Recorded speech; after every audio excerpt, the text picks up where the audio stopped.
দেশের অর্থনীতির নতুন চ্যালেঞ্জ, সরকারি তহবিলের সংকট এবং ঋণগ্রস্ততা এগুলো এখন বাস্তব। মূল্যস্ফীতির কারণে পণ্য ও সেবার দাম বাড়াসহ চাপ সৃষ্টি হয়েছে স্বল্প আয়ের মানুষের জীবনে। অন্তর্বর্তী সরকার বর্তমানে তীব্র আর্থিক সংকটের মুখোমুখি, যা তৈরি হয়েছে তিনটি প্রধান কারণে: রাজস্ব আদায় কম, পূর্ববর্তী সরকারের ঋণ পরিশোধ বৃদ্ধি এবং মূল্যস্ফীতি। প্রতিবেদনে দেখা যায়, চলতি অর্থ বছরের জুলাই আগস্টে সরকারি খাতে ঋণ প্রবাহ বেড়েছে ১.৭৯%, বেসরকারি খাতে ঋণ প্রবাহ কমেছে ০.০৩%। অর্থাৎ সরকারি ঋণের বৃদ্ধি সামগ্রিক অভ্যন্তরীণ ঋণ প্রবাহ বাড়িয়েছে, কিন্তু উৎপাদন ও কর্মসংস্থানে এর প্রভাব তেমন নেই। কেন্দ্রীয় ব্যাংকের প্রতিবেদনে বলা হয়েছে, সরকারের ঋণ মূলত চলতি ব্যয় নির্বাহ এবং পূর্বের ঋণ পরিশোধের জন্য। গত কয়েক বছরে বৈদেশিক এবং দেশি ঋণের মেয়াদ বর্ধিত হয়েছে, সুদ বেড়েছে।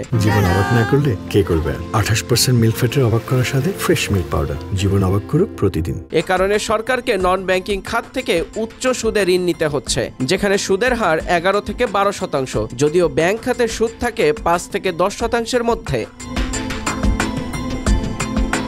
এদিকে মূল্যস্ফীতি এখনো ৮%-এর ওপরে। পণ্য ও সেবার দাম বেড়েছে, স্বল্প আয়ের মানুষের জীবনে চাপ সৃষ্টি করেছে। রাজস্ব আদায়ে বৃদ্ধির জন্য উদ্যোগ নেওয়া হলেও জুলাই আগস্টে লক্ষ্যমাত্রা ছিল ৬১,০২৬ লাখ কোটি টাকা, তবে প্রাপ্তি হয়েছে ৫৪,৪২৩ কোটি, যা লক্ষ্য থেকে প্রায় ১১%-এর ঘাটতি।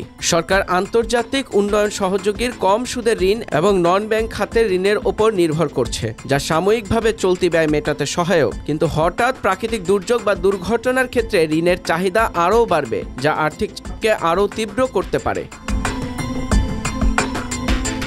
প্রতিবেদনে আরও বলা হয়েছে, বেসরকারি খাতে ঋণ প্রবাহ নেতিবাচক, যাতে শিল্প, ব্যবসা বাণিজ্য ও রপ্তানি খাতে মন্দার প্রভাব দৃঢ়। মোট অভ্যন্তরীণ ঋণের ৭২%-ই বেসরকারি খাতের জন্য, যেখানে গ্যাস ও জ্বালানি তেল আমদানির ঋণ সরকারি খাতে গেলেও মূল ভার ভোগ করছে বেসরকারি খাত। সারসংক্ষেপে বলা যায়, সরকারের অর্থনৈতিক কাঁধে রয়েছে ঋণের বোঝা, কম রাজস্ব আদায় এবং মূল্যস্ফীতির চাপ, যা অভ্যন্তরীণ এবং বৈদেশিক সম্পদ ব্যবস্থাপনায় সীমাবদ্ধতার সৃষ্টি করেছে। ঋণ গ্রহণ না করলে চলতি ব্যয় ও উন্নয়ন প্রকল্পে ব্যয় প্রায় থমকে যাবে। তবে কৌশলগত ঋণ ব্যবস্থাপনা এবং আন্তর্জাতিক সহায়তা থাকায় সরকার সাময়িকভাবে এগোচ্ছে, কিন্তু পরিস্থিতি এখনো সংকটময় এবং অনিশ্চিত। অর্থনৈতিক সংকটের মাঝে সরকারের চ্যালেঞ্জ ঋণ নিয়েই চলা, কিন্তু উৎপাদন ও কর্মসংস্থান অক্ষত রাখা। এখন প্রশ্ন, এই পথে স্থিতিশীলভাবে সামনে এগোতে পারবে কি সরকার?